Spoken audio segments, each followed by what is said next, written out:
ফিলিস্তিনে ইসরায়েলের জবরদখল এবং নিরীহ ফিলিস্তিনিদের নির্বিচারে হত্যার প্রতিবাদে চট্টগ্রাম নগরীতে মানববন্ধন অনুষ্ঠিত হয়েছে। অসহায় নারী পুরুষ ও শিশু কল্যাণ ফাউন্ডেশনের উদ্যোগে 7 জুন শুক্রবার বিকেলে এই মানববন্ধন অনুষ্ঠিত হয়। চট্টগ্রাম নগরীর হালিশহর বড়পুল মোড়ে বঙ্গবন্ধু চত্বরে শুক্রবার বিকেল 4টা থেকে শুরু হয় এই মানববন্ধন। অসহায় নারী পুরুষ ও শিশু কল্যাণ ফাউন্ডেশনের সভাপতি এইচ.এম. ওসমান গনি চৌধুরীর সভাপতিত্বে মানববন্ধনের শুরুতে পবিত্র কোরআন তিলাওয়াত করেন মোহাম্মদ আয়ান। মানববন্ধনে প্রধান অতিথি হিসেবে উপস্থিত ছিলেন আয়োজক সংগঠনের উপদেষ্টা বিশিষ্ট সাংবাদিক এমরানুল ইসলাম মুকুল। বক্তব্যে তিনি ক্ষোভ প্রকাশ করে বলেন, ইসরায়েলি হানাদার বাহিনী সকল আন্তর্জাতিক আইন লঙ্ঘন করে নির্বিচারে ফিলিস্তিনিদের হত্যা করে যাচ্ছে। বক্তব্যে প্রধান অতিথি আরো বলেন, বিশ্বকে জানিয়ে দিতে চাই, আজকে যে প্রতিবাদের ঝড় চট্টগ্রামের একটি প্রত্যন্ত এলাকায় গড়ে উঠেছে, এটি ছড়িয়ে যাবে সারা বাংলাদেশে, সারা বিশ্বে, এবং যারা যারা অন্যায়কারী আছে, নির্যাতনকারী আছে, প্রত্যেকেরই এক সময় এই সকল কিছুর বিচার হবে। ইসরায়েল মানবতার জন্য হুমকি, ইসরায়েল বিশ্বের জন্য হুমকি, ইসরায়েল সভ্যতার জন্য হুমকি। কেননা আমরা জানি শিশুরা আগামী দিনের ভবিষ্যৎ, অথচ সেই শিশুদেরকে নির্বিচারে হত্যা করছে ইসরায়েল। আমরা জানি নারীরা সম্মানিত, নারীরা মায়ের জাতি, আজ নারীদেরকে হত্যা করছে, নির্যাতন করছে ইসরায়েল জাতি।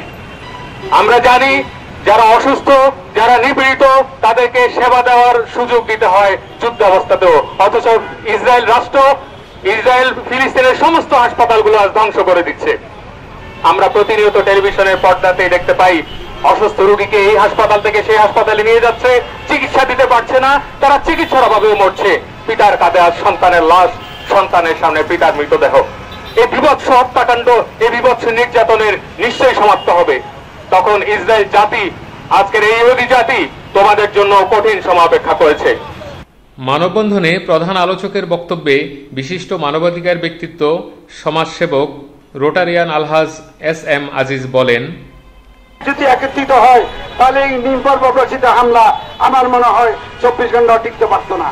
কিন্তু আমাদের মধ্যে কিছু দুষ্কৃতিকারী ওদের যোগ সাজিছে আজকে এই বর্বরতা হামলাগুলা চালিয়ে যাচ্ছে।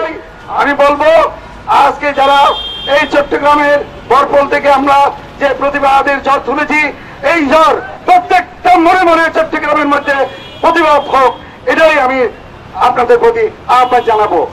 এ সময় আরও বক্তব্য রাখেন আন্তর্জাতিক মানবাধিকার কমিশন চট্টগ্রাম উত্তর জেলার সাধারণ সম্পাদক মোহাম্মদ সম্রাট, বাংলাদেশ লিগ্যাল এইড চট্টগ্রাম মহানগর সভাপতি মোহাম্মদ রফিকুল ইসলাম, সাংবাদিক আব্দুল হান্নান হীরা, অসহায় নারী পুরুষ ও শিশু কল্যাণ ফাউন্ডেশনের সিনিয়র সহসভাপতি মঞ্জুর আহমদ, 37 নং মুনিরনগর ওয়ার্ড মহিলা আওয়ামী লীগ সভাপতি পারভিন সুলতানা, অ্যাডভোকেট মোহাম্মদ আনিস, আয়োজক সংগঠনের হালিশহর থানা কমিটির সভাপতি শাহিন আক্তার, বন্দর থানা সভাপতি আজমিরা বেগম, মানবাধিকার কর্মী মোহাম্মদ নুরুদ্দিন, মোহাম্মদ রাসেল, মোহাম্মদ জুনায়েদ, মোহাম্মদ ইউসুফ প্রমুখ।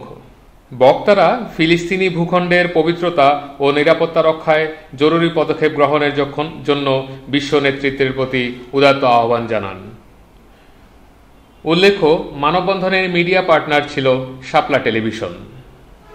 শাপলা টেলিভিশন দেশীয় ঐতিহ্যের ধারক।